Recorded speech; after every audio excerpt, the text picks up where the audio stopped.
My name is Erica Savino Moffatt. I am a psychiatric nurse practitioner at Lahey Hospital and Medical Center.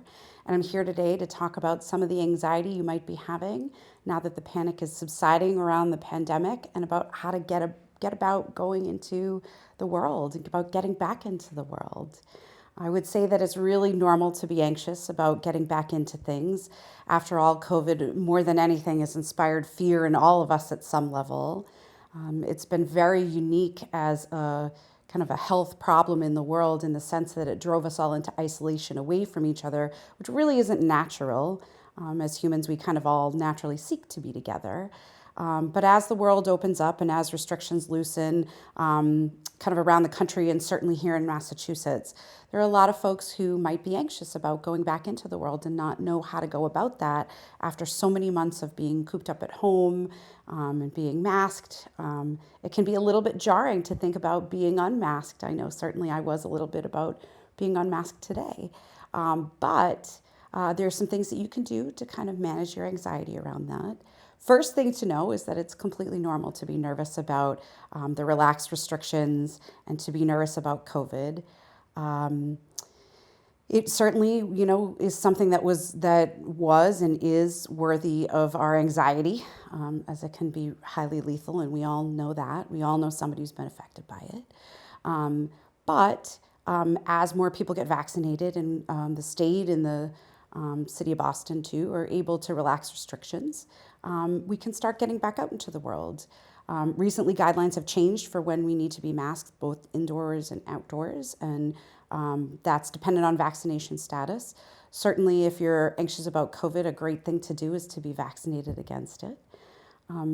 Other times, there are a lot of people for whom the world was just kind of too people-y before all this started, and who settled into the quarantine really well. For those people to come out, I think it seems especially threatening.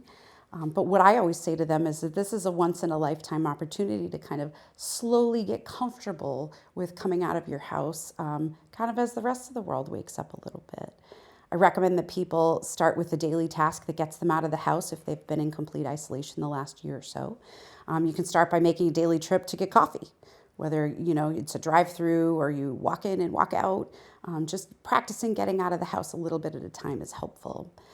After you've gotten used to that every day for a few weeks, maybe you try going into the grocery store in person. Maybe keep it a short list at a quiet time to kind of get in and get out, and slowly sort of gradually expand what you're comfortable with. If you're somebody who really likes dining out, then outdoor dining can be a great option for you. And then you gradually work your way up until maybe you're comfortable with indoor dining. Certainly, for any of these activities, you can always choose times that are less crowded. Maybe you do your grocery shopping at noon on a Tuesday instead of Saturday morning at 9 a.m. when it's likely to be busy. I think anxiety is something we all think of, happens to us all, whether we realize it or not. I think that the pandemic has been really scary. Certainly in the hospital, we've taken a lot of measures to keep people safe because it is a scary thing. So any anxiety you might have is really based in reality. But really what the trick of it is to not let it overwhelm you, so that you can function in your daily life, enjoy the people that you love and the activities you love, keeping in line with the guidelines in ways that are safe, that help you find joy in those things again that we haven't had access to in a while.